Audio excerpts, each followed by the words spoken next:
நம்முடைய நாகர்கோயில் நாகராஜா கோயிலுக்கு சொந்தமான, ஏற்கனவே நம்ம கோயிலுக்கு சொந்தமான குளம், தெப்பக்குளம், அது ஏற்கனவே என்ன பண்ணுதுன்னா கொஞ்சம் கொஞ்சமா பராமரிக்காம விட்ட காரணத்தினால அது அப்படியே திடலாக மாறி இன்னைக்கு யார் வேண்டுமானாலும் அதிலே நிகழ்ச்சி நடத்தலாம். தெப்ப திருவிழா நடத்துகின்ற அந்த வழக்கத்தை கைவிட்ட காரணத்தினால் குமரி மாவட்டத்துல 900க்கும் மேற்பட்ட நீர்நிலைகள் இருக்கிறது.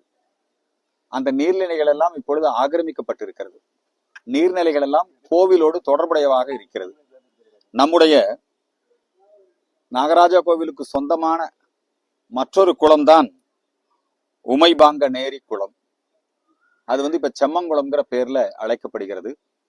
அந்த குளத்திலே சமீப காலமாக அந்த குளத்தை நாகராஜா கோவில் அந்த சொத்தை அதை மீட்பதற்குரிய நடவடிக்கைகளை அறநிலையத்துறை மாவட்ட நிர்வாகம் செய்ய வேண்டும்.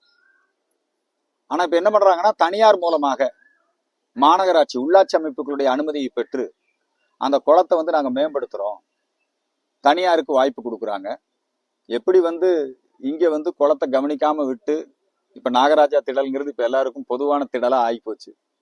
அது மாதிரி இந்த உமை பங்கநேரி அந்த திருக்குளத்தையும் கோவிலுக்கு சொந்தமான அந்த குளத்தை மீட்க வேண்டும், அந்த குளத்தை மேம்படுத்த வேண்டும். அது மக்களுக்கு பயன்பாடு உடையதாக இருக்கிறது.